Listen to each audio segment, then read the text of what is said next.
I'll try it again with my iPad. You know what happened? Call the meeting to order and start with the Pledge of Allegiance. I pledge allegiance to the flag of the United States of America and to the republic for which it stands, one nation, under God, indivisible, with liberty and justice for all. I just have to keep my screen from blanking. It always jumps back to the beginning of the document. Sure. Yeah, I should be here. I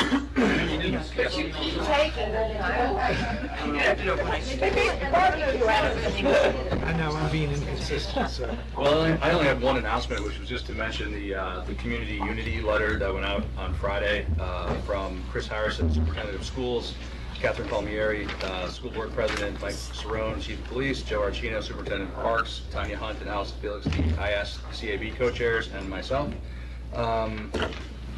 I would say in the last 3 to 4 months, there have been several instances of high school students running into trouble with the police involving drugs, either buying drugs, in possession of drugs, trying to buy drugs. And Chris Harrison, the superintendent of schools, was very concerned, especially when we arrested a drug dealer, the Irvington Police did, in cooperation, I believe, with the Greenberg Task Force, that was selling marijuana to high school students. So when they arrested him, they found heroin in his possession. So, you know, it wasn't a big leap for us to worry that, you know, I mean, heroin's everywhere now. Knock on wood, we've avoided most tragedies here. We have had an adult death in the last 2 years. But it's a huge issue up and down the Hudson Valley, and we just wanted to kind of kick off a new approach to trying to deal with this head-on at kind of multi-assets, or multi-levels, not just the schools, not just the police, but the village as well. And we're going to be meeting in the next 2 weeks to talk about our approach, what's working, what isn't working. Obviously, the IASC program is federal money to try to help us fight drug and alcohol abuse. And they've done some great things, but we want to make sure that that's being effective before the federal government says it's okay or not, which I think that they usually say whatever you're doing is fine, but we want to see what's really happening. We do a lot of surveys. The school does surveys and things that isn't just about use, but about attitudes and things like that, so we can get some feedback on what is and what isn't working. But we want to see if there's more that we can do as well. But I just wanted to bring that up because some people had asked me what that was about. Because especially the nature of kind of juvenile offenders, it's not typically in the press, it's not very public, but in this case we thought it was important to call it out into the light to let people know that there is a potential problem. We hope it's early, but also that we want to tackle it head on if we can. That's all I have. Anyone else have any announcements? I have my typical ones for this. That we have the Walk Safe campaign going on, and there is in fact signage and bumper stickers, and this is for pedestrian safety, especially looking at school-age kids. We have gotten through Phelps Hospital, we've gotten these wonderful reflective armbands for early morning or evening, for walking your dog, for runners, for kids who are out in the evening. They're free. You can get them at Village Hall, you can get them at the rec center, you can get them at the police department. Looks like we're going through them pretty fast. We're down to just small numbers of them at this point, so we're going to have to deal with that. It's consider whether or not we want to get some more. And finally, I just want to remind people that if you're paying attention to your water bill, which you probably are getting and paying, there's a brochure in there about being water wise, and it talks about where our water comes from, your typical residential water usage, and it also gives you some ideas about how to reduce your water usage around the home, and also how to reduce it during the summertime in irrigation. Just remember that a typical household water usage doubles in the summertime with irrigation, so that's can often be quite surprising to people. I have an announcement. All right. There is a grand opening of a new business in Irvington tomorrow, and it's been kind of opened, but tomorrow it will be absolutely opened, and that is Revenge Barbecue. So anybody who wants to come at 7 a.m. can do so, along with Mayor Smith and myself. She could go all day later. Why don't you say where it is? Revenge Barbecue is on Main Street at Dutcher Street. Swallow the odor of cooking meats. Yes. And what are you guys doing for the grand opening? We're just Having eating a breakfast taco. breakfast taco. Yep. No, it's only a virtual ribbon cutting. It's not an actual ribbon. It's the new way. There'll be real tacos. Yes. If there's no other announcements, I'll move on to correspondence. The first is from Kathy Byfield. I'm ready to follow up on a subject I feel very passionately about, gas-powered leaf blowers, not leaf-powered gas blowers, which I don't know what those are. I live in the wonderful neighborhood of Spiro Park on the corner of Station Road and Maple Street. My kids can't play in their own yard much of the spring, summer, and fall because of the noise, period. We have several kids in the neighborhood with autism special needs, and the noise is unbearable for them. Frankly, it's unbearable for me. I love my neighbors here and giving them the benefit of the doubt. I truly believe that they don't know how loud it gets because many work during the day. Those of you with young children at home who just want to play in their own yard are truly angered and saddened by the noise. The workers of those machines, several at a time I might add, which is illegal, wear protective ear wear. My baby should not be outside where they are 20 feet away, blowing pollutants in the air and affecting his emerging hearing, period. Most of California has banned gas-powered leaf blowers altogether. Our neighboring towns of Hastings, Dobbs Ferry, Tarrytown, and Sleepy Hollow have banned them in the summer and partial fall seasons. Maplewood, New Jersey, and Montclair have leaf blower bans. I hope we can move this up on your agenda as spring and summer are fast approaching. I'll gladly attend any meeting. Please keep me updated on the subject. Thank you so much for your time. Kathy, Tim, Emmett, Owen, and Kieran Byfield from 3 Maple Street. This is something that we mentioned, I think, the last meeting of the last work Yes, session. thank you, the last meeting. Yes. But we, something that is definitely on our radar screen to dust off. I don't know if it's going to be, I'm actually not going to be at our next work session, so it's Connie's work session. So we haven't set the agenda yet. I'm not sure it's going to be, we're going to be ready for that one, or it's going to be the one after that. But it's going to be. I think we're ready with it. so- We're ready, yeah. Yeah, or we can pick up, you know, Very it's a nice. work session, so. Very nice put our heads together to Sure. get to where we were, Yeah, 5 we years stopped. ago. It's about 2 years ago was the last. And maybe we can just reach out to Nikki Coddington real quick and just say that we're going to bring it up again, because, it was the Green Policy Task Force that kind of asked us to wait Yeah. before they had a reorganization, so. I'll reach out to Kathy to let her know. Oh, there you are. Hello, Kathy. It's more of a de-organization. I don't think there's anyone to reach Yeah, out there's to. not, yeah, but we have a new member now, which is nice. Very gung-ho member. Well, not officially yet. Not officially yet. Not officially yet, but we have someone who's very eager to serve, so that's good. We have one, so we're building. Well, and Nikki, of course, but. The next correspondence is from Maria Agavino. What are we gaining from refusing to enforce federal laws already in the books? Does anyone really disagree with the idea that cooperation between all law enforcement agencies is the only way to keep society safe? I've talked to many people in Irvington about the subject, and though there are some who seem to agree with this policy, the majority I've spoken to either do not know anything about it or are completely taken aback by it. I ask you to please revisit this and honor detainee requests and abide by federal law. I can't even believe that I'd be asking those I trusted to uphold the law to abide by the law. Please don't forget the word illegal. It does have a meaning, and neither you or the Board of Trustees can change it no matter how hard you try. I mean, obviously we have a difference of opinion, but I think the one thing that continues to bother myself and the board is the notion that it's illegal. And obviously we've discussed it ad nauseum almost publicly, but do you want to maybe just go over what we're doing is not illegal? Yeah, just so people understand that the board's policy is entirely consistent with the federal law. The same federal law is, for anybody paying close attention, it's 8 U.S. Code 1357. That statute gives the Attorney General the authority to deputize local enforcement officers to perform the functions of an immigration officer. You don't have to. The Attorney General can ask you to. But the same law that gives the Attorney General the authority to deputize local enforcement says, nothing in this section, or subsection actually, shall be construed to require any state or political subdivision of a state to enter into such an agreement with the Attorney General under this subsection. So there's no violation of federal law. And we did, I know the board asked about this before, we talked about it before, but there seems to be a misunderstanding that a number of people have. What we're doing is totally consistent with federal law. Thank you.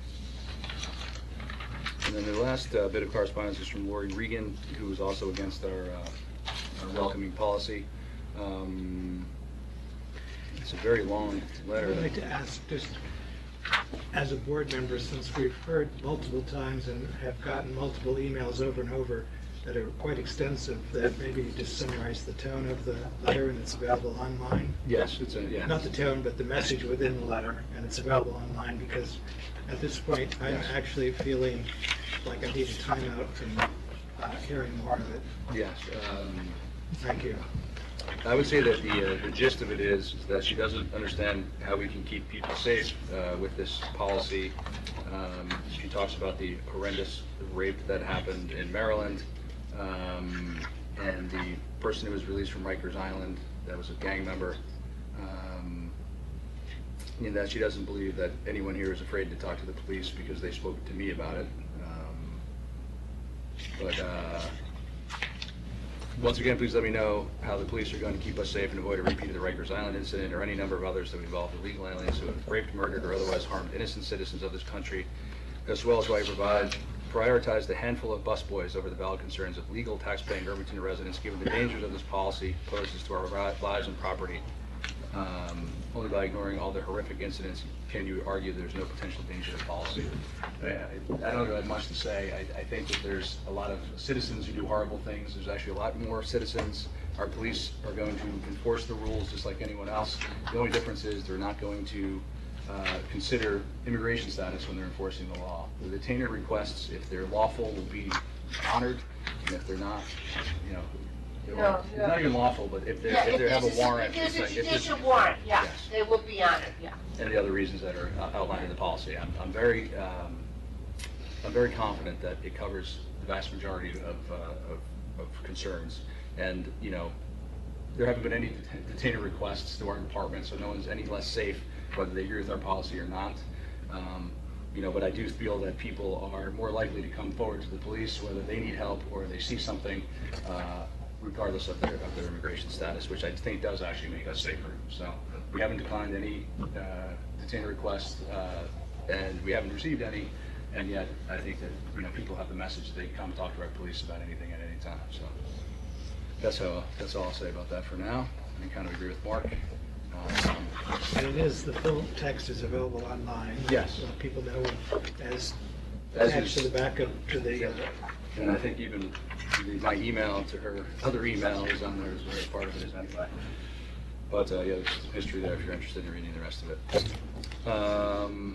Next up is public comment. Hi.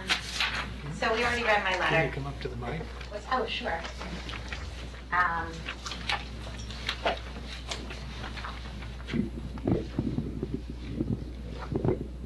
Thank you. Okay. We already read up my letter. I just wanted to bring up a couple things that I've been researching, and I've been doing a lot of research about this. Like I said in the letter, I have 3 very young kids. I live in Sparrow Park. You know, the neighbor, it's very small, the lots are small, we're right next to each other. So when my neighbor is using one of these, you know, leaf blowers, we're right there. I mean, it is very, very, very, very loud. And if it were happening once a month, even once a week, I don't think it would be a big deal. But I literally have immediate neighbors using these things 3, 4, 5 times a week. My kids cannot go in their own yard. My 3-year-old goes outside and holds his ears and starts crying. I mean, it's a quality of life thing. It is not fair. One thing I was going also to add, in the last week or so, Ann and I have been researching a lot. The EPA has found that noise levels over 75 decibels can cause hearing loss and are harmful to human health. These things are 90 to 100 decibels in close range. My neighbor uses them 20 feet from me. Those men have gas masks. They have earwear. My 1-year-old, my 3-year-old, my 5-year-old should not be anywhere near that. They emit carbon monoxide, nitrous oxides, hydrocarbons, which are carcinogenic. A leaf blower emits more pollutants than 6,200-pound Ford Raptor in 30 minutes. That's crazy. One thing I wanted to suggest, I've been talking with a lot of the neighbors. A lot of people feel like I do. Obviously, some don't. You know, it's not a new thing. Hastings has a ban from May 15th to October 15th. Dobbs Ferry has a ban from May 1st to September 1st. Tarrytown has a ban from June 15th to September 15th. Sleepy Hollow has a ban from May 24th to September 30th. So I think, you know, I don't know if it has to be a complete ban. Maybe we can make it more of a seasonal thing. I don't see why the wonderful city of Irvington can't come up with a solution to this. And it's just, like I said, it's really just a quality of life issue. Like, even when our windows are closed in the hot months of summer, we can hear it blaring. And these men are there all the time. You know, if they weren't, I wouldn't really care if it were once a week or once a month. It wouldn't be that big of a deal. But it is a big deal. It's greatly affecting my life. It's greatly affecting my children's life. We have several kids with autism in our neighborhood. My son has sensory processing disorder. He should not be hearing that loud noise. He just shouldn't. If I played music that loud, somebody would call the police on me. And I think that's it. So I just wanted to say my piece before this hits the agenda. And I'm, you know, I do think that, like, we can look to our neighboring towns and kind of see what they've come up with.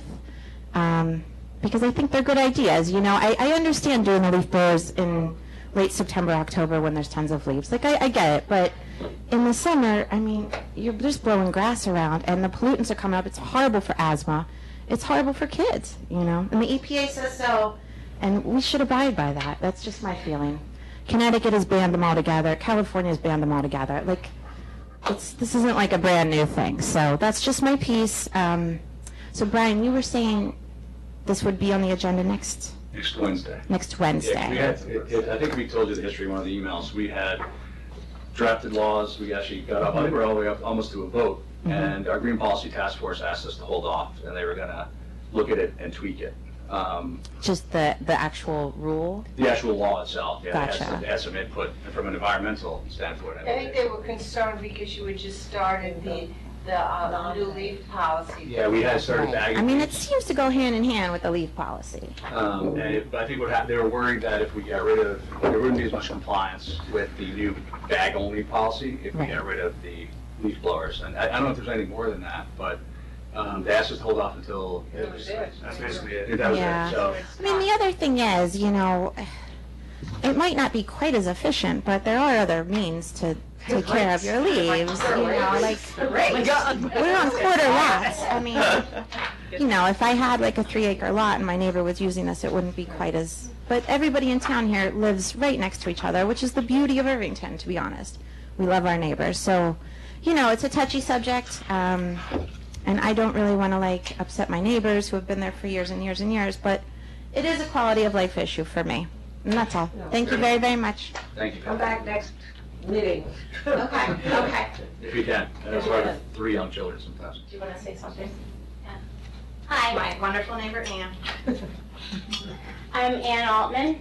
I live in the same neighborhood, and this will be my 3rd summer entering the leaf blowing season, and I have PTSD going in because it started this week. So now that it started, once one landscaping company sees, they're like, okay, now we can get them all out.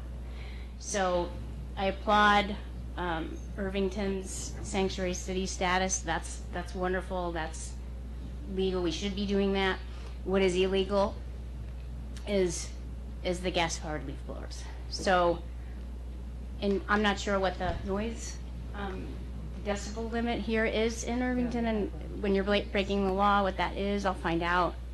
I'm thinking. There isn't any. There's no decibel limits in the law, just the way it's structured, yeah. Okay, so it just depends on who complains, I guess, but. No, it's more, it's just not judged based upon decibels. There's other measures. So, anyway, it's. Well, I hired a crew, and I asked them not to use leaf blowers. And they promised that they wouldn't. and I went to run an errand, and I pulled into my driveway, and they were using leaf blowers. So I'm like, you don't understand. I See, can't. Kathy, here's one of them right here. Yeah. So that I realize how hard it's going to be, but it is so appalling and obnoxious and ridiculous that Irvington doesn't do anything about it. It's something that we're considering moving because we can't have a quality of life, and that's why we moved out of Midtown, and it's noisier than Midtown. What part of don't use leaf blowers didn't they understand? Was it written into a contract?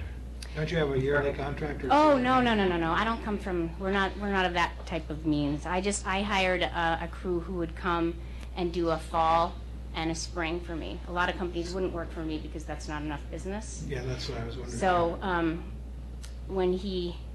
when he came to work, and we have a 45-degree angle property, so it's really challenging. And he's a really nice person, and his crew is really nice, but I don't speak Spanish. I talked to his daughter, and I said, you just have to explain to him. I couldn't stand it. I couldn't be in my own house when he was there. I just leave. It's fine. I'll pay you. I just need you to leave with those things. So, if everybody talks to their own landscapers and said, what kind of green options do you have? Do you have an electric blower? Can we do this another way? Because you do have a choice. Because a lot of companies will tell you that you don't, but it's about business because they want to do more lawns quickly. And they don't care about their workers, obviously, and they don't care about, what's happening in your town. They're just trying to, to make some money, and it's not necessary. So, I'm gonna monitor it, and I'll be talking to my neighbors. We hopefully can appeal to them on a micro level, and Irvington can do something about it as a village. If you thought about doing something, I'm not trying to deflect from regulation, but if you thought about doing something from the community association, Sparrow Park Association, where you get enough people together, you just say, we're not going to allow any during this period any gas blowers, and if enough neighbors are saying it, then it may be a grassroots way of getting a solution faster. We will be appealing to folks. I don't know how many people are home during the day. I know Kathy and I are, and that's maybe part of it, is educating the folks that maybe they don't know how bad it is. So we are definitely going to do that. Yeah, good luck on that. Thank you. No, seriously, if you can get it from a neighborhood level, it'd be great, because then part of it, I think, is, from my experience, talking with other landscapers and landscape companies, it's really it's not just a thing that can be solved by, passing regulations, but it's really a behavior issue. It's a behavior issue on the part of homeowners, what they think, sounds like work is getting done. Right. And the other is behavior issue on the part of the landscapers who don't know any different way of doing it. 'Cause But that's what do that's they what do in, these people don't work in Dobbs Ferry or Hastings or Tarrytown? You gotta come, I'm sorry, you should come to the mic to. Sorry. No, it's all right. It's just, What do they do in other communities? There are exceptions for certain conditions. We've talked about that before in Irvington. There's a fairly strict window of non-use except for specific exceptions. There's medical exceptions, there's other ones that have come into play. Yeah, so we had gotten to the end zone with the law before it was put on, so let's just wait till next week to discuss it. There was, a lot of it just was discussed in that work that we done a couple years ago. Yeah, Thank you. definitely. Yeah. Yeah, come on Wednesday. Definitely come, and before then, I think I will at least look back at what Westchester County, there are a couple of things in place in Westchester County. We did do this extensively several years ago, and as Mary Ann said, at that time, there were other communities that she was familiar with that had, and you looked at them. Because you drafted some of them. So we know, yeah, we're we know- just to put their heads together. I just want to see where Westchester County had some regulation about gas-powered blowers. They were only regulating the type of engine. It Type had to of be engine is. four-cycle with a certain kind of air filter, but even Good. that doesn't really, this Right. doesn't reduce the noise, it does reduce some of the particulate matter, but Yeah, so we understand this is a very serious issue, and I think there are multiple ways to approach it, and we don't need to discuss it more tonight, but it's a serious concern, and we're very thankful that you came and re-energized the issue. Thanks for listening. thank you. Any other public comment? We close our No mouth. comment. As you know. Consent agenda, it's really just the minutes.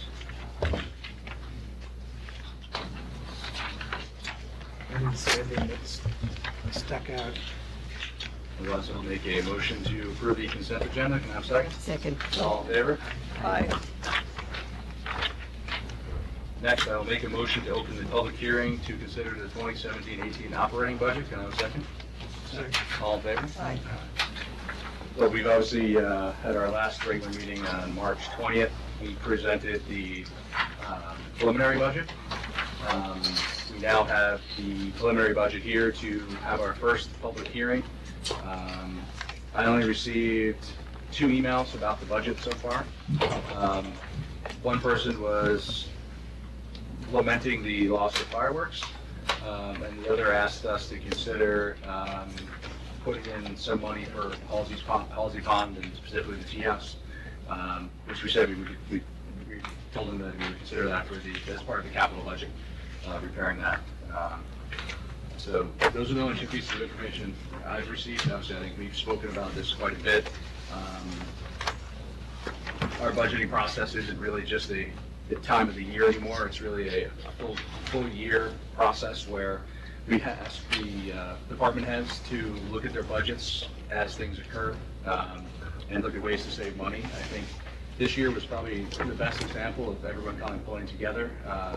All the budgets were flat to slightly down, with some very minor exceptions, like the fire department asked for a little extra help on their manpower line for their day man that cleans the firehouse, and the library asked for some book money back and some additional money for electronic, but we're talking very small dollars. So, the only way we can really get this done is through the leadership of Larry and Brenda, and then the department heads really cooperating. The headline item is we are once again underneath the tax cap. It's also, to me, which is even more important, it's kind of in line with my personal 2% goal, which is what I use as a proxy for inflation, which I think is, our budget should be in line with inflation, give or take. And, overall, I think it's a sound budget. It's repeatable. There's no gimmicks. It's not overly conservative. We did give back some of our surplus. We had an excellent year last year, so we again used the same amount, but not so much that we artificially, kind of deflated the rate. So it's something that's sustainable to me. And we expect to hit all of our revenue goals. We expect to hit all of our expense, numbers as well. So that's my summary of it. I think, again, Brenda, thank you for all your hard work on this. That's I think that's the biggest point, is that we come into this, we started well over the tax cap. Oh, absolutely. And we had to work. I mean, again, I shouldn't understate the increases in both healthcare and the retirement this year. Of about $400,000 in increases, that's about, I think, $380,000 of it. So you look at the rest of it, it's only plus 20 in everything else we do. And that includes those small items like I talked about, so obviously there's other things that offset that as well. So like, the rec department was great, finding some more revenues again. We've added some, also assistance at the nature center in the gardens. Right, so that's something that, the nature center we knew would eventually come with some costs. We hope that it's not going to be as much as it was this year. We hope it's just a little bit of a one-time kind of cleanup for the gardens, so that they'll be more easy to maintain going forward. But we think it's necessary and give it one more try to kind of have the original vision of a bunch of donors that donated gardens. So we also, the rec department's also planning on getting much more use out of the nature center as we kind of, get up and running properly. So it's a big year for the nature center, but I think it's a good year for Irvington when it comes to the budget. I agree. I think it's a good budget. I feel confident that we're able to achieve the expenditure lines and keep within the budget next year. Can I feel confident about the revenues, that they're not over projected? Anyone else want to talk about the budget? Well, I second Larry and Brenda's and the department heads' hard work on the budget. I think the budget, my own sense of it is it's just going to get harder as we go forward. There's less and less, it's almost old bone at this point, not a lot of anything can be cut without, like, removing things that people would probably prefer to have, such as the proverbial fireworks. But when it comes down to this, there's a certain amount of it that is just not directly addressable by us, like health insurance costs and necessary retirement and replacement staffing. But yeah, I think we always are. In front of mind is always, it's a big hurdle to get a new employee because of those things that are going to be recurring forever. Yeah. Anyone else on the board? No, just to repeat the thanks to Brenda and also to Larry for this was a long, thorough, very impressive process. All of the department heads were very, very clear and succinct. Everybody had thought this through. Thank you. I'm happy with where we are, yeah. Just going to add, you can maybe also add to that we're keeping that the water rates are level this year. There's no increase in the water. Normally, if there's an increase, it gets adopted at the same time. So that really also goes back to our department heads and running their departments as efficiently as possible and new and innovative things and efficiencies, basically. Yeah, I think I try to bring up James Inglesby as much as I can because I think he's a great role model for a lot of people where he does so much more than he just has to. Like, I think that a lot of the studies he did to find leaks and things like that really helped closing that gap.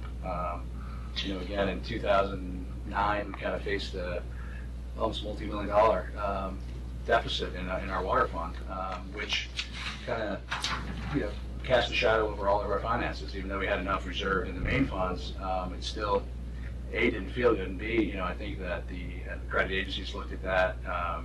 It just wasn't a good thing to have that kind of deficit, thrown up over 20 years. But, and former Mayor Siegel did a great job with Mary Ann getting a nice settlement that kind of kickstarted our reduction of that. But I think we've also made a conscious decision that we have to, get our house in order there, and we raised rates, sometimes to public ire, that we want to make sure we can pay that down. So we've gotten very close now. So it's nice to be able to. But it was a whole bunch of people and a whole bunch of actions, and Jimmy Gillespie definitely played a big role in that and running his department so well. It's good to bring up the water issue and how long it was in the process of becoming a problem, and then the step by step reduction of it. And I'm sure people, as Mark was bringing up when he was showing that flyer about the water conservation, people, again, this summer, somebody or somebodies will have a shock when they look at their water bill, and they'll come into you and you'll check it and you'll say, and Jim Englesby will check it, and it will be a high bill. Partly because our water rates did go up over the last few years quite a bit, and it's not until the summer when you go over the amount that is the lower priced amount and you get into the higher priced, I forget what it is, some number of units. The excess. Yeah, the excess. And that is a shocker of a bill. So just read that flyer about controlling your watering. You can really get a shock in July or August. I wish we had, and everyone knows that I wish we had an ability to compare on our bills like you can on Con Ed. Yeah, they sure do. But you can't. So right now, because of software limitations, what would be really good is if now is the time to go back to last year's bills. Maybe you've kept them somewhere with your tax returns and stuff like that. Pull them out. Don't so much look at the cost of the water, because it does change from year to year. But look at the quantity amount being used in the same quarter, and you can see. What's really good about it is if you don't see much of a change. If you see a significant change, it probably means you have a leak somewhere most likely in your irrigation system. So And the only way to really detect that easily is to look at a history of similar periods of time. But it's, yeah. It's an important thing, so, anyway, water.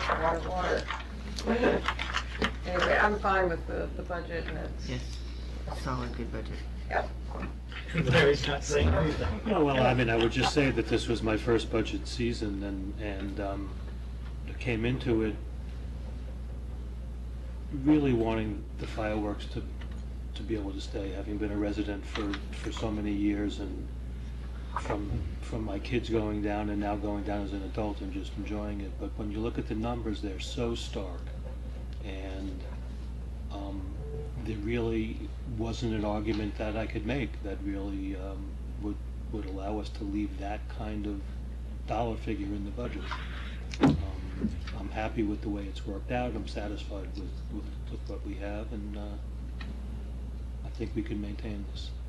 I think the one thing I'll say on the fireworks is, I think we'd all like to keep them in, but I think you're right. When we started off, kind of call it $80,000 over the tax cap, and we saw that 25,000 was related to fireworks. It was kind of unfortunately, kind of an easy decision to make, kind of a nice to have versus a need to have. I will say, hopefully, that there will be some folks or a group that wants to step up and try to raise money for the fireworks. If we want to do it for this year, it's a very tight time frame because we have to book the overtime and all those things for July 4th, and two, we have to tell the fireworks company that we're still going to be going forward. To manufacture to go to order them from China, but but it can be done. So if someone wants to put their hand up and say they want to help, I'd be happy to help organize it, happy to raise money, happy to donate money. So if someone's out there is hearing this and upset about the fireworks, feel free to contact myself or Larry, and we'll try to lead the charge to keep them in for this year. Otherwise, we'll start working on that for next year. Do you know what, I know you said as soon as possible, do you have a sense of how soon you would have to be assured that you had? Joe was checking with the fireworks company, but if I remember, it was kind of like May, early May. I would say so. We have about a month to raise the money. Okay, so. But if we know we're making progress, we can take a little risk on it. But all the money doesn't have to be in by May, but we need to plan by May anyway. I guess we'll open it up for public comment now. Leola Specht from North Castanet Street. So I've spent most of my career managing employee benefits. So a huge cost of medical and retirement is something I know a little bit about, but I don't know much about why ours are so high in the village. I don't know about plan design or anything. I would imagine there are some union plans and perhaps some not. And so I just wondered what's being done to try to curb those costs. Very, very rich benefits don't necessarily make people healthier. Sometimes there's unnecessary use when it doesn't cost anything to go to the doctor or costs very little. And so I wondered, plan design wise, or what sort of things can be done, perhaps not this year, but in the future, to try to curb those costs. I did notice too that the percent increase is different for different groups, and maybe that is because there are different groups with different plans. So I just wondered what work's been done around trying to contain those costs. So the village is part of the New York State Health Insurance Plan, so the Empire Plan. Yeah. Which is a Yes. a plan that covers all New York State employees on a state level, but we are also participating employers in that plan. That particular plan is called out specifically by both of our union contracts, our contract that covers the police and our contract that covers the CSEA DPW employees. The provisions in the union contract are such that any change from that particular plan has to be to a plan that is, well, there's some words of art here, but comparable or equivalent. There's different words in each contract. So the level of benefits that the unions have at this point are negotiable in the context of collective bargaining, but we can't just redesign the plan and offer anything less than what's being offered now, essentially. Right, because of So- the collective bargaining. Okay, and is that the entire effect, or are there non-bargained groups? or- There is a non-union group, but it's, in my experience, it's not big enough to really do anything with separate. So the plan that we participate in, the New York State Health Insurance Plan, is, several 100,000 members in it, and we get a group rate based on that, not just, we're not separately rated as our size employer. If we were to take a small segment of our employees, which is roughly a third or less, actually, of non-unionized employees, it's not a group that we could do much with in the marketplace in terms of being competitive. And that, again, that's based on our past experience of looking at this. Yeah, and I don't necessarily favor giving less rich benefits to some groups than others. Well, but, yeah, I mean, that's a policy decision, of course, the board would take. But even if you could offer similar benefits with a different carrier, the likelihood of being able to do that in such a small group is really pretty low. Yeah, So okay. that's where we are. So it's the same issue with the retirement part then. I was also wondering why these costs are also going up so much. Yeah, So- our employees, all full-time employees are required to be members of the New York State Employees Retirement System or the Police and Fire Retirement System. And again, it's probably 500,000 members in New York State. It's one of the largest pension systems in the country. And so we are governed by the rules that the state legislature sets for the benefits offered to retirees. Okay. I think that one's more straightforward than the medical. Yeah, there's no options with that. Yeah. Yeah. There's different tiers, that's it. Well, that's what I was gonna say. Not that we have any choice on it, Yeah, we have yeah. nothing to do with the tiers. No. The benefits, and I mean, this is always a constant debate up in Albany, but the benefits that are offered under the New York State Retirement Plan are guaranteed by the New York State Constitution. So there's a constitutional prohibition from reducing any existing member's benefits. The only thing that the state has done over the years is, coincidentally, every time there's an economic crisis or a recession of some sort, they end up creating a new tier for new members going forward. So we're up to tier 6 now. Some of us, depending on when we were hired, are in tier 4, and some of the old timers are 1 and 2. So, but again, none of this is decided by any of the people sitting here. The only control we really have is the hiring decisions, How many and that's the, full-time, every time we have to hire a full-time employee, so someone can say, we love another clerk in the library, and it's only $29,000 a year, and you say, yes, but there's the retirement. Total there's the comp. healthcare, the cost of it, that's the reality of it. And I think that's where we also relied on the department heads quite a bit, is to creatively figure out ways to, the library is a good example, say, a lot of part-time staff, and we've got to try to keep headcount low. We kind of have the police department at kind of the minimum staffing that they to cover all their tours. The DPW is, I think, minimally staffed now. They're down 10 from 2009, which is, 30-person department. That's a big cut. So I think that we've kind of pushed the margins a little bit on hiring and been slow to replace and that sort of thing. But that's really the only control we have over those items, which is unfortunate, because we can't just say, let's look at our healthcare. Like my company that I work for, they just said, we can't afford this healthcare anymore, so we're going down a whole tier. And none of us are really happy, but. Right, because that's a more common situation to try to contain costs and make people better consumers of their healthcare dollar, don't seek unnecessary services and things. So, okay, so in terms of negotiations then, when does it come up? Well, we're in the midst of it now, actually, but, typically what's being negotiated is the level of cost share between employee and employer. So that there's work being done in that area. But, Okay. I mean, obviously I can't be specific about it, but that we have over time had employees take on a larger percentage of the healthcare costs through the collective bargaining, but there's For their been, entire working here and also into retirement. It's been a big change.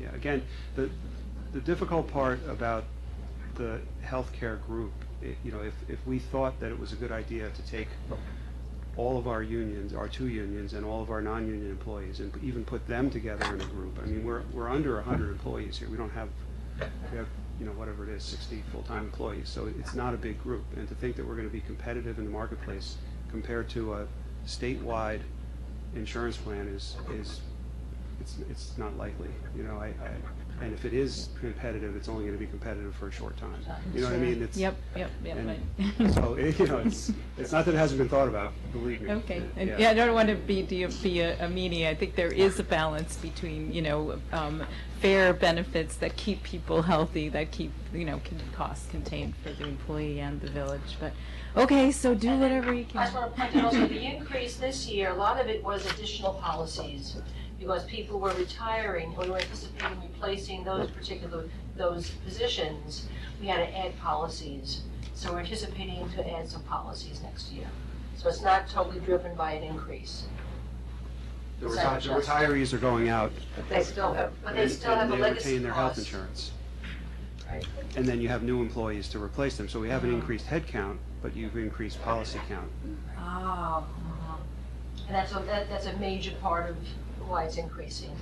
And the reason that you see it on different percent increases in different parts of the budget, those I do a breakout specifically by department and how many employees are on health care in those departments with a projection. So that's why it's a different, you may see more in general fund versus library, because those were those particular Who takes it, policies who has are, single, who has family. and how many in each fund. But it's all the same group rated plan. It's the same, right. Same rate across the board for everyone in the state, as a matter of fact. Yeah. That's part of the plan. All right. Thank you. You have public comment? Did you want to say anything about the budget? Do I? No, I'm sorry. I guess just as a point of information, that so the fireworks are, the village was poised to donate $25,000 towards the fireworks. It was actually, the FACE committee kind of informed us that they weren't going to be able to put it in, so the rec department put it into their budget as a request, and, you know, kind of that request was denied. So that was not in the budget It last wasn't in year. the budget that we took out. We have, I think, $4,500 in the budget, which we left in. We figured we'd use it for special events as well, but we kind of kept that line item flat. Does the FACE committee donate anything to the fireworks? They have not offered to donate anything to the fireworks this year. So 25,000 is the full cost of fireworks. It's actually fireworks plus, the way the PBA contract is we actually have to, for a rain date, they get paid for that, or not. If it happens, they have to come in. So we have basically 2 days of overtime. We have the main date and the rain date. So that's what the 4,500 is. So there's another 4,500 towards the police, I believe, in that line. So it's about 20,000 for fireworks and 24,500 for the police overtime. So, yeah. I think we're at the point now where we could vote on it. I don't think there's any urgency to vote tonight on it. We can wait till the meeting on the 20th. I feel, since I also didn't send out my email until today, to kind of. There was a little typo. And, yeah, I was almost hoping that when they thought that their taxes were going up by $122,000. One person would respond. Yeah, exactly, that someone would show up here with a pitchfork, but unfortunately, I only even got 3 emails on that. So I kind of feel that we should keep it open to the 20th. I don't see any reason to close it tonight. I don't anticipate many changes, but, you know, let it get out there that the fireworks are not in. Let people talk about that. There are other things that are possibly in the budget. So we'll do nothing. We'll leave it open. And the next item is an update on traffic safety measures. I'd hoped to get to this in March, but with our welcoming community policy, we kind of lost the meeting on that. But, you know, I think we had a meeting that goes back to early February, where we raised a bunch of issues, and, you know, kind of expressed our frustration in this slow movement of some of the improvements and some of the items. One really positive thing that happened actually coincidentally today, it wasn't scheduled this way, I wish I had been that smart, but the dedicated traffic officer was actually deployed for the first time today. So that will be happening going forward. I understand they issued over a dozen tickets today already. So. Saw it in action. They were out there. Pat Christie. Where exactly? So When was that? yeah, exactly. He loves to write tickets. So so obviously it's one day's worth of anecdotal evidence, but I think it can be very effective, and I think that they're going to work on the deployment plan. A lot of it's going to be based on some of the things Larry's going to talk about, which is kind of getting the raw data and things like that. Some of the police officers are using some of that data already, and the department is obviously. But now maybe I'll turn it over to you, Larry. I know you had a meeting with the traffic committee. Right, so that's, well, a couple members. So Mark, Walter, and I met with Greg Nielsen last week. So we went through, the traffic committee was kind enough to put together a very succinct list of items that they were looking forward to having accomplished. So we sat with Greg to make sure that everyone was on the same page in terms of what needs to be done, signs that need to be ordered, and things like that. So, the types of things are, speed zone signs on Main Street that were brought up, steep hill signs on Main Street as well, with the appropriate speed limits. Some painting of boards adjacent to the Station Road Tunnel, that'll be on the DPW's list when they're doing their usual painting. We kind of pushed off the interior painting of the tunnel a little bit, just in our conversations. I think, that does bring up some maintenance issues, so we want to see if there's a little different way to handle it that would still be, promoting safety. I think the other observation, sorry, Larry, was that there's also LED lighting now for the walk in the tunnel, so the interior of the tunnel is a little brighter. But, the maintenance issue was having to repaint every year. Right, power wash it. Power wash, yeah. So it'll be dealt with, but it's just we kind of put it down a notch in priority just until that gets figured out.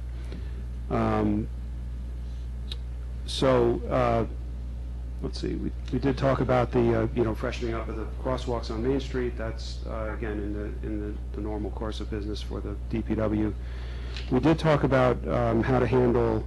Actually, this was a fairly lengthy part of the conversation. We did talk about how to handle the stop, look, and wave effort. So there's a few ideas that we're exploring about that. What was talked about at the meeting was the idea of painting words onto the crosswalk itself, and we saw some examples of that. That is fairly labor intensive. I'm not sure that the DPW can do that in all locations with the crew that they have, but so we are looking at other ways to approach that and still be effective. So again, working on that a little bit.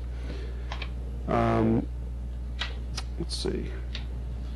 Can I mention one thing I thought was related to the crosswalk discussion, was the issue that anytime you try to put signage up for crosswalks, the problem is we've already got a very cluttered Main Street.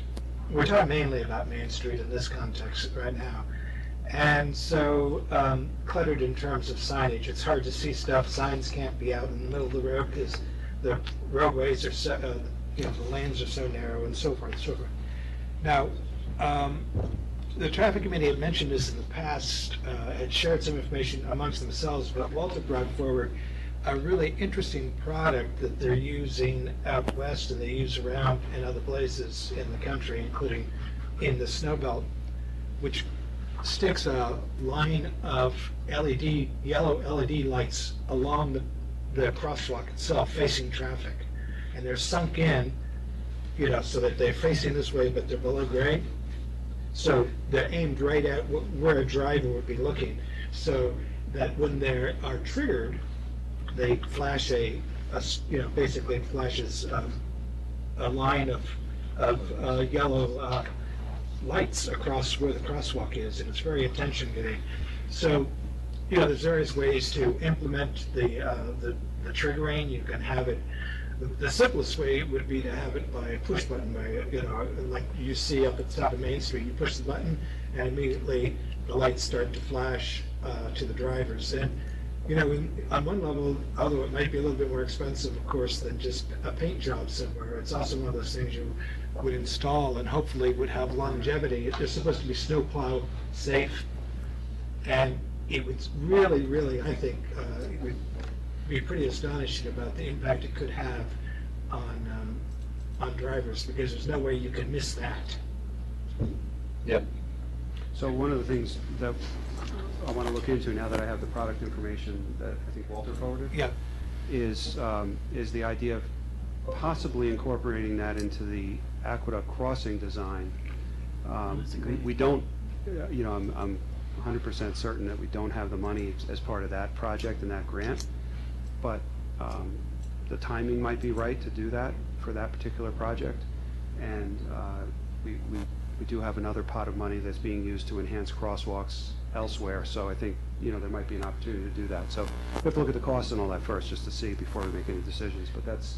Could I just make a side is, we don't know, I think that isn't the only product out there, so we probably should do a little bit of, or have someone do a little bit of a search to see what competing products are out there that do the same thing. So in other words, you might use it at the aqueduct as a test to start doing it there before you did it in many places? Well, yeah, I mean, again, just thinking because those crosswalks have to be redone anyway as part of that project, so that's why, that's what I thought was. And then especially if it were effective and a good product, then you could extend it. Extend it, yeah. So my recollection from the last meeting that we spoke about this was there were a very limited number of DPW workers that were able or qualified or licensed to either do the painting and or the sign installation. And we talked about hiring people outside to get this done. Are we still talking about that? You know, the things that we talked about here, probably not. I think if what I had said was that if there's significant on-street painting, you know, like speed limits on all streets or other words on a variety of streets, that's going to be something that's going to get beyond the staff that we have that has to do the normal painting, you know, the normal routine work. So, but we could look at that as a package for an outside contractor to do. You know what I mean? If we packaged it together. But I don't think we're at that point just yet. And signage, like the curb signs and the speed limit signs? I think they can get to these. You know, the numbers that we were talking about the other day. Small enough numbers? Yeah, I think that's reasonable. I mean, the concern that I would share with Larry is just that we need to make sure it gets done in a timely manner. Right, well, that's why we had Greg there, to completely understands the urgency. And the other roadway that we talked about was Harriman Cyrusfield, about getting additional speed signs along that stretch, because there are limited numbers. I mean, there is a handful already, like maybe 3 along Harriman. Substandard too, in some cases. Yeah, older ones that are, and not necessarily in the best locations. So that's also in Greg's plate to address. Okay. So the other thing is relating to the speed signs. So these are the digital display signs that we have. Those are being picked up by the sign company and upgraded to cloud-enabled, which was requested by the committee. I'm sorry, upgraded to? Cloud-enabled. So, okay. So the data would be available through essentially a login from anywhere. I guess in real time. I haven't seen it in action yet, but I think that's the plan. And then for the unit that we have, so we have one that's solar-enabled, which is fixed on Main Street. The other unit is battery operated, which is proven to be much more labor intensive to make sure the batteries are, you know, kept fresh and whatnot. And so I think we're going to upgrade that to solar. They have a slightly different connection, like a quick connect solar unit, so that could still be moved around to different locations, and the solar would take care of the need to replace batteries, obviously. And will the traffic committee have access to downloading the information? That's what they've asked us to do. I don't see why not. I think part of the thing was the traffic committee was also asking for like a monthly or quarterly meeting with the police, and just to go over the data and seeing and looking at the charts and stuff and seeing the impacts and seeing, so there's more eyes on the data and more sense of what the positive or negative impact is. So a good person was to come to that meeting. So the last thing is the what we affectionately call the black box, which is the radar unit that is inconspicuous. What I did since the last meeting is I did reach out to our engineers, and I'm not talking about our professional engineers, but the staff field people in Han Engineering, to basically handle the black box, to deploy it on a schedule. We'll have a schedule put together, and it'll just continually rotate, over a period of 2 weeks at each location, gather the data, freshen the batteries, move it to a new location, produce the reports, and it'll happen on a routine schedule automatically, which is the way it should be. I mean, obviously, I've said before, that unit was a unit that, I picked out and got deployed, and I can no longer handle getting it moved around the village, so it's being handled outside. So these are Han Engineering staff people? Yeah. So they're getting, right now, the unit's down on Main Street in Dutcher. You may have seen it by Revenge Barbecue tomorrow morning. So Jan speed to the grand opening. But, I'm walking. That happens to be It does monitor pedestrian speed too. I can't walk that fast. So this is their test. They're learning to use it, so to speak. They're not experts in using this particular unit. They are expert in traffic matters and traffic engineering, so to speak. But this particular unit they haven't used before, so they're getting used to it, and we'll get the rotation going. Only they will know where it's going next.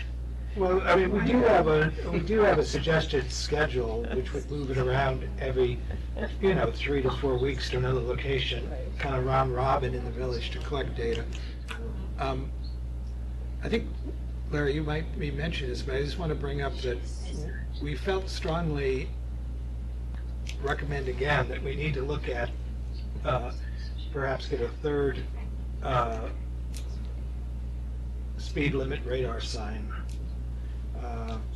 We know that we want some at the end of, at both sides of Broadway, both ends of Broadway, but that's a discussion with the Department of Transportation, I guess, to see. I'll update you. Oh, you have more information? Okay, yeah. But we had thought in the interim, we had recommended since last fall to get a third of the large, the radar display signs that could be moved around the village as well. I know personally, the one, even though I know it's there, every day I drive past the one on the bottom of Harriman, and every day I adjust my speed. I agree, I just had to when I see this.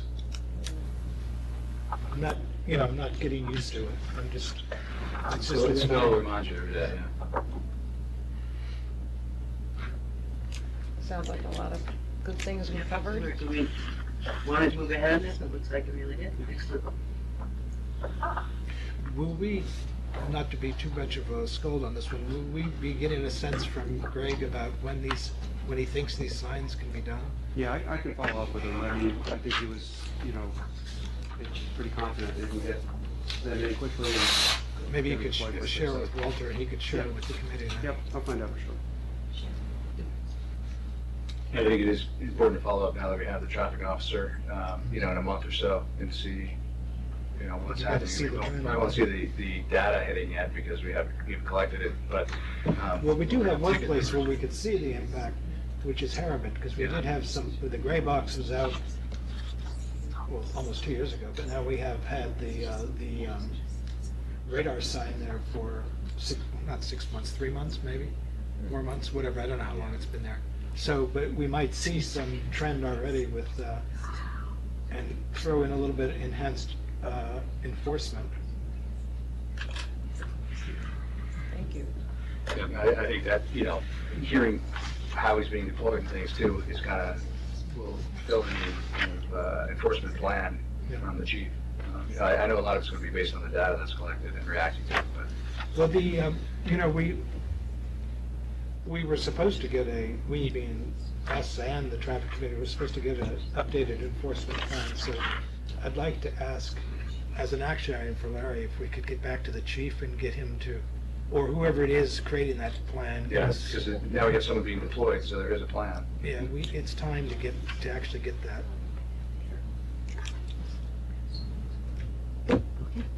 Yeah, let's make some good progress there. Keep it up, keep working, and, as we get to obviously, Larry, you have for the capital budget to talk about potential another unit. Yeah. Whatever other, equipment that the police chief thinks we could use. Excellent. Now to more mundane. Approval of building permit for On Bells Production LLC. That's already occurred. Yeah, this is an after-the-fact one. It was not a complicated operation. I think it generated a little bit of buzz just because Sarah Jessica Parker was in town, I guess. I don't know. But anyway, the filming was over on Sycamore Lane, and it was for the HBO show, Divorce, I think it's called. So, fairly straightforward. We had officers deployed to assist with any traffic issues, which I didn't hear any issues with that. All right. Resolved to approve a filming permit for On Bells Production LLC for filming at 64 Sycamore Lane on March 28, 2017, from 2 p.m. to 9 p.m. for a permit fee of $1,000. I'll make the motion. Can I have a second? Second. All in favor? Could I just point out something, procedural, was that we all agreed to this by email, so Yeah. it's not like. Yeah, it's not like it happened. We did, I mean, it sounds a little disordered, but we actually are just cleaning up after we temporal. asked all the usual questions, there's explosions and Gunfire. Gunshots, and we have this autograph, photograph. Yeah, exactly. And for the projects that come up quickly like this in between meetings, and for the projects that are not terribly complicated, that's the way I've been handling it with you. And I appreciate that, just because the industry is not very flexible, frankly. And you probably know that from past history. But with some of the more extensive operations, I mean, there were no approvals issued related to the Girl on a Train, for example, which was a very big production.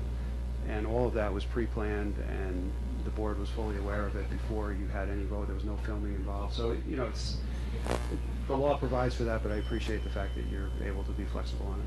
And it also means we're not losing an opportunity for revenue, because something needs to happen before we're formally meeting again, when we can agree on it informally.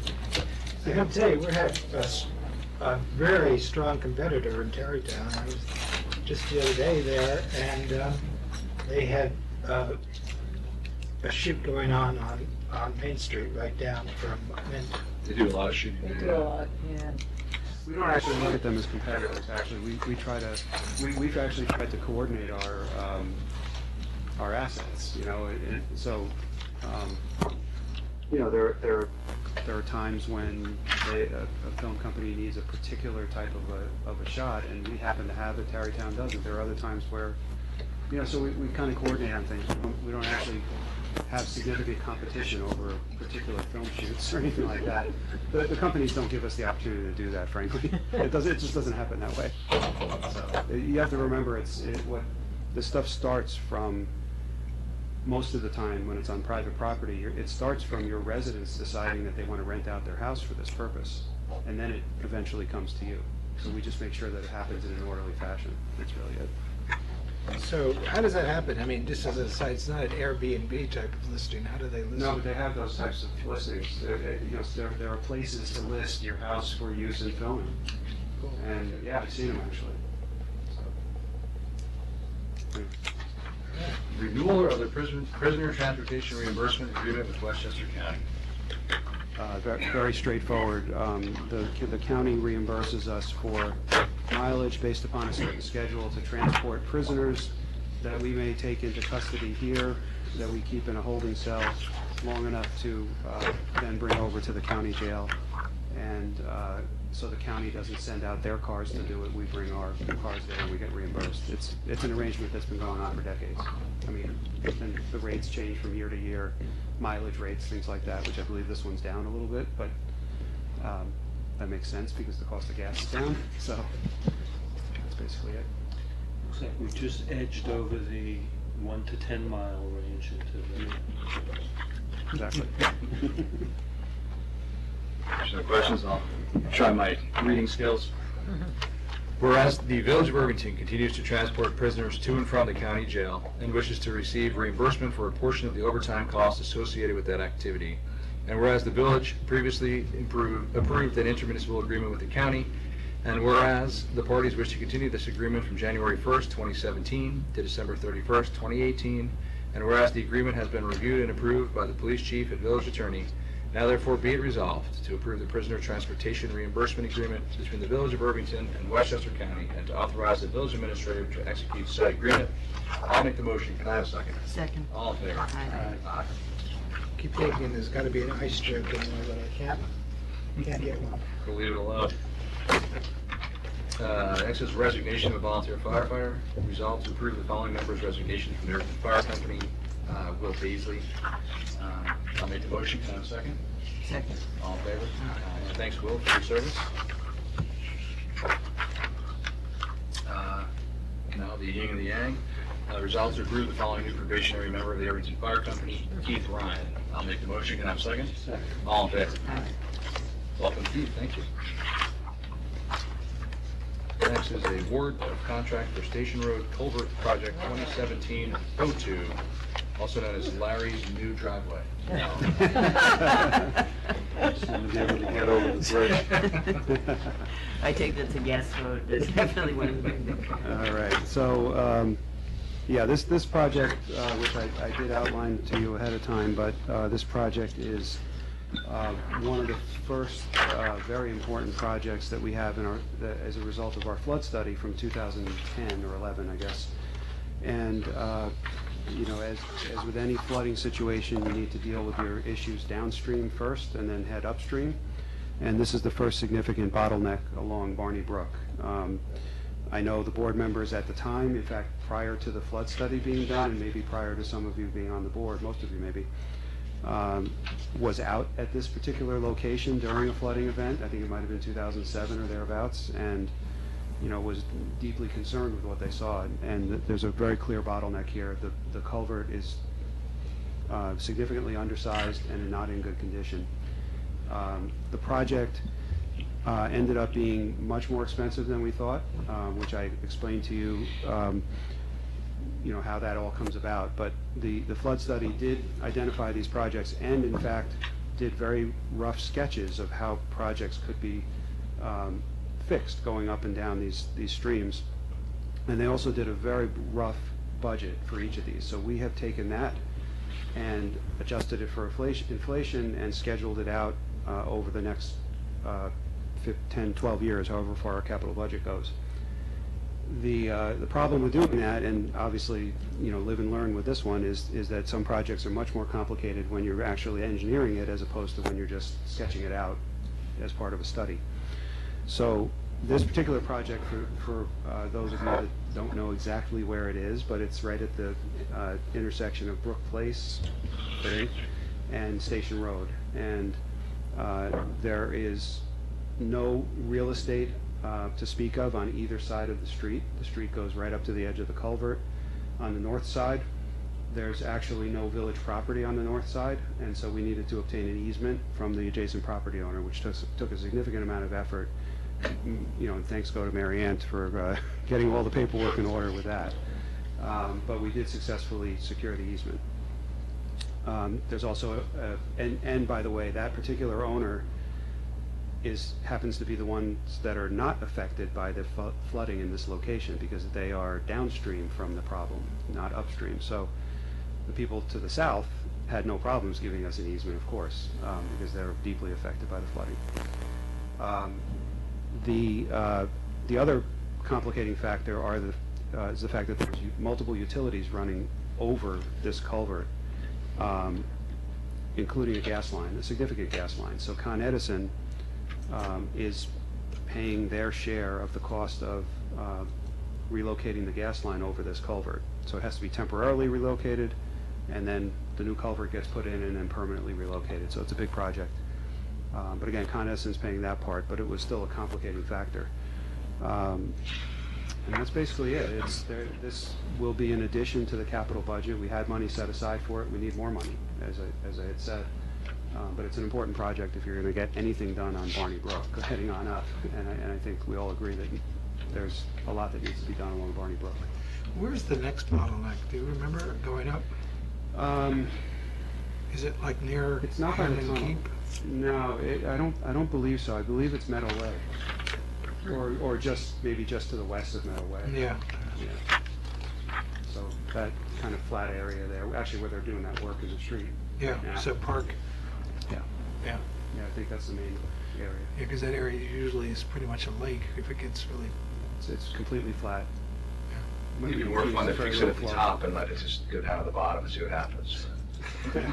I mean, look, it has helped having the reservoir lowered when we need to, but it's not the cure-all. It certainly helped, but it's not going to alleviate a problem here when there's a real rainstorm, a real problem. Does this have any impact on the flood insurance that people have to pay in that area?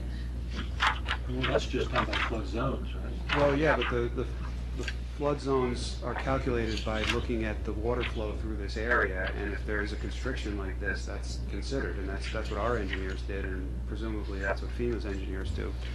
The problem is So- you have to actually go back and apply for an adjustment of rate if it isn't regularly updated. Right, that was my next answer the answer is yes, it could affect the flood zones, but we can't just snap our fingers and say that it's affected. The FEMA's got to come in and do the studies, or actually they have to agree to do the studies first, and then hopefully the results are better, but that's too far down the road to guess what's going to happen. FEMA does update them periodically, but it doesn't, I think the regular updates are often pretty far apart. So by going to a second round of bidding, we saved about 10%? Is that the number? Yeah, 650,000. Which, as somebody who was not on the board in 2007, it was very helpful to look at the number of these projects and how this is going to be significant financial need going forward, project by project, a real significant capital budget item. So I was also very impressed and appreciative of how carefully this has been thought through, and but you just make it go away, and you can't make it cheaper. Right.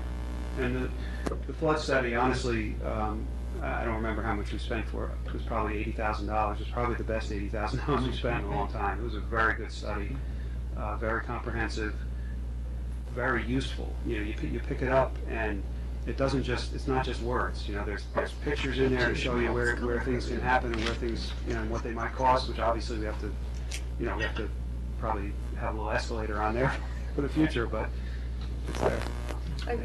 What year was I remember this big book. Yeah, 2011, I think, is when it was actually Okay, so- finalized and adopted, yeah.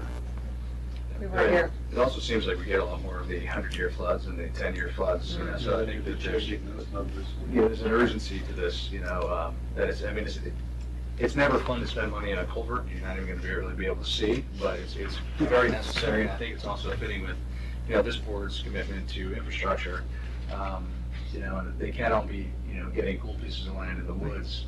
Some of it has to be kind of this in the ground, boring stuff that really does change people's lives and makes it better. So.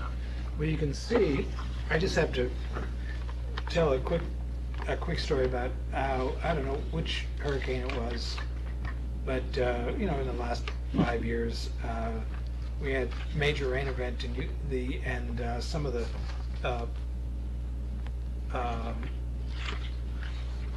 storm sewer lines and some of the culverts across Harmon had gotten clogged. And the amount of damage that the flowing over the pavement surface created on Harriman from like Sycamore down was just amazing. Yeah. Even down the road. Yeah, down the road. It was just an amazing amount. You could just see the power of water. But anyways, a good culvert ostensibly prevents that. Yeah, I mean, the flood study took into account, I think, the highest 24-hour rainfall that's happened in the last, 100 years, or at least recent record, and they used 6-point-something inches in a 24-hour period in 2007. In fact, it was around April 15th. So that storm is what they use to as our unit of measure here, and that's a pretty high bar, so. I think it's our responsibility to the life of people in this village to deal with flooding, whichever neighborhood it hits. And I do remember that flood study, and it's, as Janice says, we're like working through piece by piece, and I think we're gonna do it. So the other complicating factor that I should mention, I appreciate that, and this is going to take, a fair amount of communication and already some coordination, is that road's going to need to be closed at that point. So there's already been considerable thought put into the school buses that are affected in there, which is not an issue. I'm reassured by the schools, because the properties to the east of the culvert, so between the culvert and the tunnel, can only be accessed through the tunnel. So, but there are no large school buses that go that direction. There's just individual pickups there. Fire truck is an issue, and they're aware of it. They've tested it. They know that they can get the right apparatus through the tunnel. They have to take some care doing it, obviously, and because they wouldn't normally go through if they don't have to. So that's all been thought through. Garbage pickup can be done by satellite trucks as opposed to the large garbage trucks. So how long it takes, I don't know yet. We need to meet with the contractor. Hopefully it'll be, in and out, but we'll have to see. And when might this begin? I don't know yet. We have to have a kickoff meeting. I think probably looking at, middle of May, by the time things get mobilized. Just so you're done before hurricane season. Let's hope. So how much are we spending here? $560,783. Well, that's with the Con Ed amount. Con Ed work, whereas sealed bids were received and opened on March 1st, 2017 at 11 a.m. in the Village Hall as follows. McNamee Construction Corp. Base bid $485,783. Should I read all of them or combine it? I don't think you need to. Whereas, as detailed below, whereas the village administrator reviewed the bids submitted and determined that the lowest bidder is in order and the responsive to specifications, now therefore be it resolved. Award contract 2017-02 for the Station Road Culvert Project in the amount of, is it just the base bid amount, or is it? No, you do the full contract amount, yeah. $560,783 to McNamee Construction Corporation, authorized the village administrator to execute said contract. I'll make a motion. Can I have a second? Second. All in favor? Thank you. Approval of a grant agreement for the acquisition of 10 acres of open space as part of the Westwood Preserve. Okay, so I'm sure you have probably heard about some of the history of this, but back in actually 2002 and 3, when the village acquired the Westwood property with significant village funds being used, with county funds being used, with some Open Space Institute funds. There's a whole variety of funds that came in, and one of the components was the New York State Parks Department that had designated a $330,000 grant. The process of actually qualifying for the actual grant contract was very cumbersome and took a long time. I'm not saying I couldn't have done it any faster. I think if I had devoted more time at certain times, it probably could have gotten done a little faster. But the bottom line is the project now meets the requirements of New York State's Parks Department. We had to provide certain appraisals on a piece of property in order to qualify that met their standards. So it was a long process trying to obtain the right documentation for them. I think the last piece of documentation, so I'm told, is that we need an updated resolution simply authorizing us to accept, or the treasurer, I swear myself, to accept the grant funds and to sign any documents that are necessary related to the grant funds. There was actually a resolution like this done, just for your information, back in 2004, but it had Donald Mara as the administrator listed on it, so they needed a new one. So that's really all that is happening here. So this is the last, again, I'm told the last piece. Hopefully. Yes, yeah, no, I'm pretty confident now. They said the controllers already approved the contract, ready for signature, so we'll see. So where does this money go? Back into the open space fund? Yeah, so right now, if you look at the financials, and I don't have the exact numbers in front of me, but just for argument's sake, we are about $260,000 overspent in our open space fund. Money for fireworks. No. We can maybe get land. And I don't even need to consult We can the get council. land to shoot them on, maybe. And I don't even need to consult the council on that one. Good idea. Yes, it's a good old college try. But it does help with the other land we purchased, right? Exactly. So actually coming into this year, we were $150,000 overspent. Now we're, 170 maybe. Now we're 260 because we just spent another 90 of technically money that we don't have yet. But once this money comes in, it will take that negative and turn it into a small positive. I think you'll have $50,000 left or something like that off the top of my head. Every 40. Yeah. Positives, you're good. Yeah, no, it's a good positive. Yeah. Yeah, it's not a lot. Maybe the Columbia property. So that's where it goes. Okay. Sorry. So there's a long history, and it's resolved, and This sometimes is- perseverance. Crossing the T and dotting the I, and here we go. Yes. Only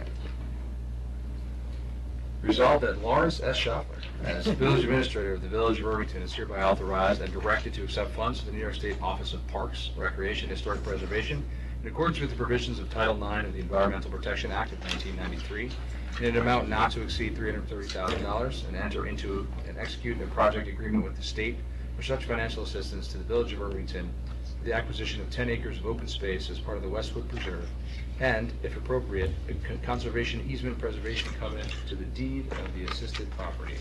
I'll make the motion. Can I have a second? Second. All in favor? Aye. Approval of grant agreement for the acquisition of 10 acres of open space as part of the Westwood Preserve. No, I'm sorry. I just did that one. Wow, I'm getting tired now. It's early. Approval of contract 2017-07 with Stephen Tilley Architect. So this contract, I'll refresh your memory back a number of months ago when the library board came in to talk about the upcoming rehab of the Burnham building. They asked you if they could engage the services of a professional to look over the plans for the rehabilitation and also to help oversee some of the key parts of the construction as they do that work, the parts that affect the library particularly. Obviously, they're doing, plenty of work up in the housing portion, but there are some that will have direct impact on the library, so they want a professional working with them. So that's this contract. Stephen Tilley was the architect on the original rehab of the building, so is intimately familiar with the building, and that's the contract that's been requested. Any questions on this? $6,500 roughly. not more than which amount, that amount? 63 plus a couple hundred in, 6,300 plus a couple hundred in expenses, so that's 5,500. And it's totally in our interest to keep an eye on what's going on. Yes, yes, The absolutely. project, how it's going. Good. Resolved to approve the contract with Stephen Tilley Architect for the review of the Burnham Building rehab plans and authorizing the village administrator to execute said contract. I'll make the motion. Can I have a second? All in favor? Approval of a sewer main extension on Lewis Road. Culverts to sewers. Everything's underground. Like a storyteller. Sounds like a load. Okay, so this, again, this project goes back somewhat. You were probably told about this maybe 18 months ago, actually. And it involves a private property owner who currently does not have sewer service, would like to extend the public sewer in Lewis Road long enough to then allow them to connect to it, as well as a couple of the adjacent properties would then be required to connect to it, which they will do on their behalf. The village's engineer has looked this over and is satisfied with the plans. The health department has approval, responsibility, and authority here. What you have is simply to allow the extension to take place, since it is your road and your sewer system, which you would be doing subject to all the things that they still have to do. So that's in that third to last paragraph here. They would be subject to getting county health department approval, the issuance of a plumbing permit by our building department, and the issuance of a street opening permit by our public works superintendent. So all of those things would have to happen. In addition, and I can't, maybe Mary Ann can explain it, but I don't know if that you can either. The code says that that if you're connecting to a sewer and you are not permitted to cross private property to do it, so the particular properties that we're talking about, well, just hear me out. The particular properties that we're talking about don't directly have frontage on Lewis Road. So in order to get to Lewis Road to connect to the new public sewer, they actually would have to cross over a small segment, I think it's small, of a person's private property. The village code prohibits that from happening, but would allow it if you give permission to do it. You would have to give special permission to allow that to happen. Now, Us you know, being, you being us? yeah, you. In other words, you have to give permission to let it go across private property, which of course, that can't be the final word. It's only one word. The final word, obviously, they have to work it out with the private property owner, which we believe they have, by the way. So that's. But we're basically saying, in spite of the provision of the village code that prohibits such a thing from happening, we're saying it can happen, assuming that they can work it out with the private property owner. We're not saying, We're not taking private your property rights. owner, you have to let this happen. We're just Yes. simply saying, can't despite the code provision, this can happen. I mean, that's the best way I can understand it. I don't know. Now, what is happening now? Is this a new sewer line? Is this new construction? No, It's they just that they have septic and they want they've sewer. had septic all this time. Oh, geez. But it would be a new sewer line up through the middle of, the so-called middle of Lewis Road, right? I mean, Yeah. there's 1,000 or 1,700 feet of. I forgot how many feet it is, but Yeah. yeah, it's an extension to the existing sewer. I mean, right now, the sewer line ends, and then you have, so you have properties that are up here, and some of them are connected to that sewer, but they're connected by very long small private connections. The health department doesn't like that scenario. I mean, and you probably wouldn't as a homeowner. So by extending the sewer main allows them to connect much more directly in an appropriate fashion. Plus, it allows the property owners that are way up here that don't have any connection right now to a sewer to connect to that, so they're the ones building this. When you say way up here, you mean way out Farther down Lewis Road. closer to the pond? Or, I don't even know where that bends around. Yeah, no, it's not that far down. So, how many people would be left without direct sewer connection at this, do we know anything like that? I don't. I think anyone that's within range of being able to connect to it would be connected. I think when you go farther up to where John Siegel's house is, I think he's connected in a different direction somewhat for. Yeah, so the good thing is, I mean, it's always good to try to eliminate septic systems in any watershed. Well, and that's why our water and sewer superintendent has been recommending this. The engineers are happy with it. We came to you many months ago. The weather was warm, I know that. It was in August one time. August, Yeah, and we thought that it was imminent, but then, as you know, there were a number of issues that they hadn't quite settled. So we all thought it was a good idea. I think when we explained it to you, you did as well. So we're back here again today. So nothing new, we've just finally Nothing new. there. They got their issues settled. They still have other issues to deal with in terms of approvals, but that's on them. So is there another, the private property owner is not the two names listed here in the resolution. There's yet another owner that you have to go over. And these are the two who want, Who want to connect. and they're the ones who are covering the cost of this. Yeah. So I like the part in here that there's no expenditure of any village funds. This is just simply giving our imprimatur for a private deal to happen. Right, and then you're accepting, essentially accepting dedication of it in the public roadway. So we're overseeing it, our engineer, again, is involved with this, it's not being done. And there's no capacity issue, is there? No, sorry. No. I mean, we're not It's connecting, like the country, it's like you know. living out in the country. No, too many toilets to it. That's always looked at. Yeah, yeah. Of course, no, there isn't. the health department would ask the same question, so. Okay. Reading time. Yeah. You're ready. Whereas Bruce and Dina Goldsmith, the Goldsmiths, owners of 24 Lewis Road, have requested the village clerk approve the extension of a water main on Lewis Road in accordance with... Sewer main, you just said. Sewer main on Lewis Road in accordance with section 172.14 of the village code, and whereas Emily and Benjamin Burley, the Burleys, owners of 22 Lewis Road, along with the Goldsmiths, wish to connect to the sewer main to be constructed, requiring the crossing of private property to do so.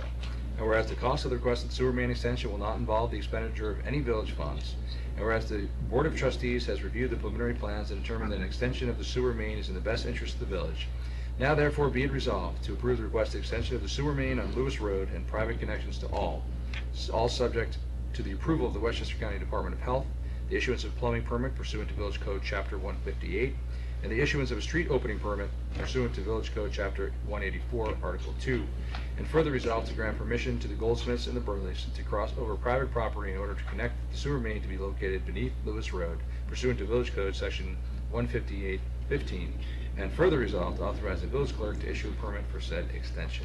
I'll make a motion. Can I have a second? Second. All in favor? Aye. See you all after on that. That takes a little off mine. Approval of part-time library salary modifications. Pretty straightforward. We pulled these out of the resolution last time just to make sure that everything was in order, and we coordinated with the library director. So these are salary increases that are of similar size as the other non-union employees. Any questions here? Resolved to modify the Irvington Library hourly rates effective on the date shown below as detailed below. I'll make a motion. Can I have a second? All in favor? Reports of boards, standing committees, and officers.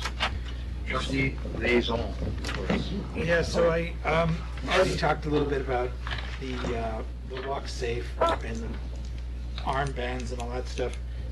We still have to meet to get going on the second annual Walk Safe PSA for contest for high school and junior high school kids, and I think we'll have the details of that hopefully by the end of the month, so we can start it up.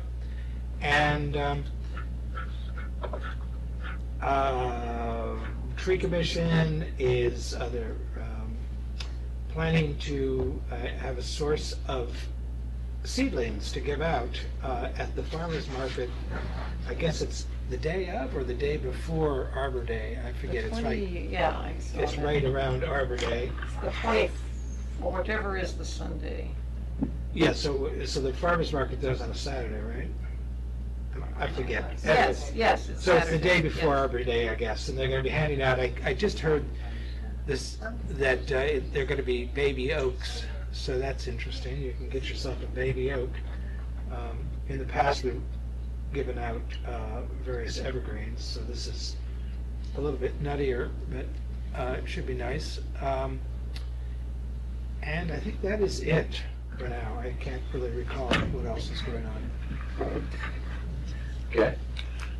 All right. Would like to recognize the beautification committee that spent the day working up and down Main Street planting spring flowers in flower boxes, and they should get plenty of watering tonight for those new plants.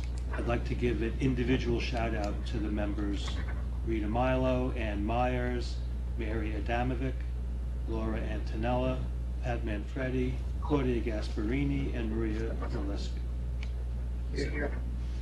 I saw them. That's it? That's it. I like that. So Greg Nelson's Highway Department activities, winter storms, none. There were no new winter storms. Hopefully that continues, that trend.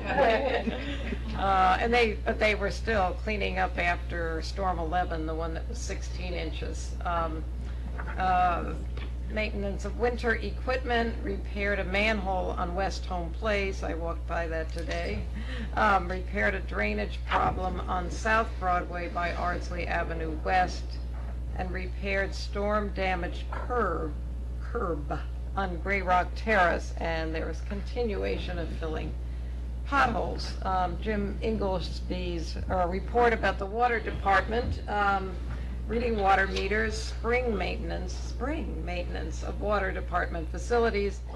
There was a sewer backup on Ardsley Avenue West, which was cleared, and they assisted the Department of Public Works with backed up catch basin on South Broadway and dye-tested sewers and storm drains on Beechwood Road. The theater has events this weekend. There are, through April, I think I've reported before, there are still 2 indoor farmers markets. And the Historic District Committee is reviewing the final version of Steve Tilley's tweaking of the guideline document that this board has looked at a couple of times. Theater has a couple of events, a Common Ground event. I think that's all. We have a report from the Irvington Volunteer Firefighters. They don't often report on a monthly basis, but this is a good summary of what's been going on this year. 32 calls for fire and rescue in March alone, and that's 88 calls year to date. March 3rd, there was a school bus fire on Broadway. It was extinguished quickly, but caused major traffic congestion in town because of the time of day. March 9th, our fire department provided mutual aid to Dobbs Ferry to assist with a carbon monoxide incident on Main Street. Training. This is also very interesting in terms of you've heard about the kind of training our volunteers need to agree to go through. On March 3rd, there was hands-on training. 16 Irvington firefighters, along with firefighters from Tarrytown, obtained access to the barn at the old Foundation for Economic Education at 30 South Broadway. Hands-on firefighter survival, overhaul, and roof ventilation techniques were practiced in this 4-hour session. Special thanks to Donato Development for allowing access to this property before demolition. On Tuesday, March 7th, firefighter survival tactics and techniques. 23 members attended a 3-hour seminar on self-packaging and other ways a trapped or disoriented firefighter can improve survival odds and how to effectively handle Mayday situations. And on March 21st, hazardous materials and metering the environment. 23 members attended a 3-hour classroom PowerPoint presentation on the hazards firefighters face when responding to special calls such as carbon monoxide gas leaks, unknown odors, or hazardous atmospheric conditions where the use of special tactics and meters are required. 3 fire officers took 16-hour New York State course in Principles of Instruction. This is part of the required training standard for officers targeted at individuals who will be conducting training at the company level. And finally, but not least important, on March 12th, 12 members of the department represented the village of Irvington and the Tarrytown Sleepy Hollow St. Patrick's Day Parade. Again, a huge shout out, thank you to our firefighters. A tremendous amount of time being prepared for what you hope never happens, but they are there, and the cooperation among the villages is also very noteworthy. Thank you. And maybe I'll quickly mention that unfortunately this past week we lost Bill Toms, who was a long-term firefighter. He was the president of the company, and I think a lot of people knew him from the boathouse as well. But there was actually a service at the funeral home last night, and the fire department was there, as they always are. Village administrator's report. Actually, nothing. I have a few items in session with council after this. Village clerk treasurer's report. She did her work. You're done. This? See you next year. How about this? Village attorney's report. Just in the category of things moving along, my planning board packet this month for Wednesday's meeting had the first accessory apartment application. So it would be approved. It was a good application. I can't speak for the planning board, but Oh, wow. and Ed said he's gotten several calls for other, I think maybe inspections, because to get the permit, you have to have the building inspector, go through and make sure everything's okay. And he says he's gotten several calls, so he's expecting some more applications. Good. Hallelujah. There's a housing committee meeting tomorrow night. I'll make sure they know. Public comments. Review of action items. So I have a couple. One is that I'll be reaching out to Nikki Coddington relating to the leaf blower discussion coming up. Another is, we're going to check on the timing for some of the traffic signs, especially the sign installations that we went over, and the updated enforcement plan from the police chief was requested. That's all I have. Okay. I will make a motion to adjourn to executive session regarding a real estate matter. Second? Second. All in favor? Aye. Aye. Second.